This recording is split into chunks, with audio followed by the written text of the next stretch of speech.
Muy buenos días a todos.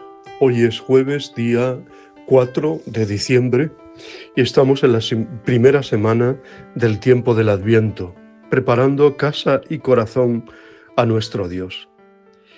Como todos los jueves decimos siempre de él, eucarístico y sacerdotal. Las razones las conocemos, no dejemos de adorar, alabar al Señor en su presencia real en la Eucaristía.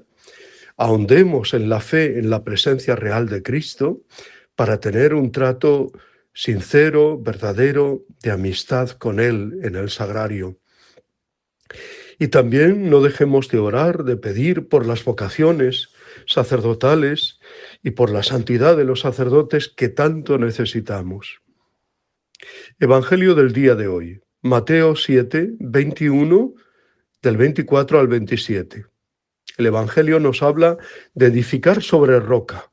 Jesús, al final del Sermón de la Montaña, nos asegura que está edificando sobre roca y, por tanto, su edificio está garantizado. Aquel que no solo oye la palabra, sino que la pone por obra. Edifica sobre arena y, por tanto, se expone a un derrumbamiento lastimoso.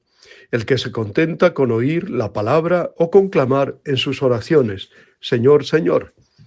Cuando Jesús compara la oración con las obras, la liturgia con la vida, siempre parece que muestra su preferencia por la vida.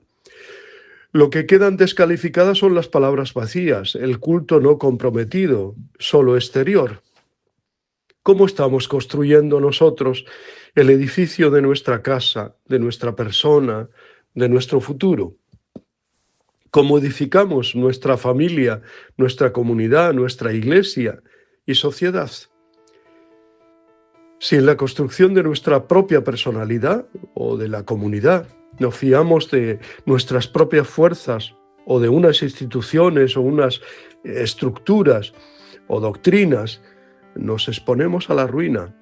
Es como si una amistad se basa en el interés, o un matrimonio se apoya solo en un amor romántico, o una espiritualidad se deja dirigir por la moda o el gusto personal, o una vocación sacerdotal o religiosa no se fundamenta en valores de fe profunda.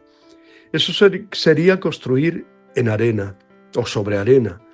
La casa puede que parezca de momento hermosa y bien construida, pero es pura fachada, ¿no? Y eso realmente pues no interesa, ¿eh? Lo importante es que edifiquemos sobre la roca que es Cristo, ¿no? Debemos construir sobre la palabra de Dios, escuchada y aceptada como criterio de vida. Seguramente todos tenemos ya experiencia y nuestra propia historia ya nos va enseñando la verdad del aviso de Isaías y de Jesús, porque buscamos seguridades humanas o nos dejamos encandilar por mesianismos fugaces que siempre nos fallan, como tantas personas que no creen de veras en Dios y se refugian en los horóscopos, en las religiones orientales, en pasar el agua, en las sectas o en los varios mesías falsos que se cruzan en su camino. El único fundamento que no falla y da solidez a lo que intentamos construir es Dios. Seremos buenos arquitectos si en la programación de nuestra vida volvamos continuamente nuestra mirada hacia Él y hacia su palabra, y ponemos a Cristo y al Señor en el centro de nuestra vida. Y nos preguntamos, ¿cuál es el proyecto de vida? ¿Cuál es la voluntad de Dios manifestada en Cristo Jesús? Y obramos en consecuencia. Si no solo decimos oraciones y cantos bonitos, Señor, Señor, sino que nuestra oración nos compromete y estimula a lo largo de la jornada. Si no nos contentamos con escuchar la palabra, sino que nos esforzamos porque sea el criterio de nuestro obrar, entonces sí que serán sólidos los cimientos y las murallas y las puertas de la ciudad o de la casa que edificamos.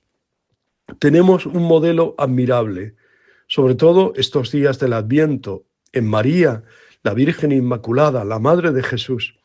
Ella fue una mujer de fe, totalmente disponible ante Dios, que edificó su vida sobre la roca de la palabra de Dios, que ante el anuncio de la misión que Dios le encomendaba, respondió con una frase que fue consigna de toda su vida y que debería ser también la nuestra. Hágase en mí según tu palabra. Es nuestra maestra en la obediencia a la palabra de Dios. Hoy la Iglesia celebra, entre otros santos, la memoria de San Juan Damasceno, presbítero y doctor de la Iglesia. Nació en Damasco, de ahí su apellido, Damasceno, hacia la mitad del siglo VII, de familia árabe cristiana. Su padre era un alto funcionario del califa, lo que con palabras modernas podíamos llamar ministro de Finanzas. Juan, compañero de juegos del príncipe Yazid, participó más tarde en el ministerio de su padre, pero ambos acabaron por apartarse de la corte, probablemente a causa de la tendencia anticristiana de Abd el-Malek. Junto con su hermano Cosme, futuro obispo de Mayuma, entró Juan en la Laura, en el monasterio de Mar Sabá. Aceptó el sacerdocio muy a su pesar. Le ordenó el patriarca Juan V de Jerusalén, el cual, lo mismo que otros obispos, requirió sus servicios como escritor y predicador, en particular durante la polémica iconoclasta. Se dice que el Damasceno contaba 104 años cuando murió. En el séptimo concilio ecuménico, el concilio segundo de Nicea, proclamó su ciencia y su santidad, reparando de este modo las injurias que recibió Juan de los iconoclastas y de la corte bizantina.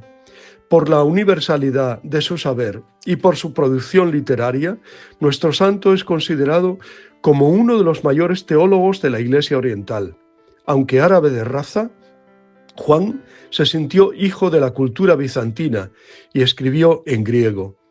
Con el fin de celebrar fuera de la Cuaresma la fiesta de nuestro santo, que estaba situada el 27 de marzo, fue el Papa León XIII quien le declaró doctor de la Iglesia y Juan pasó a formar parte del calendario romano en 1890.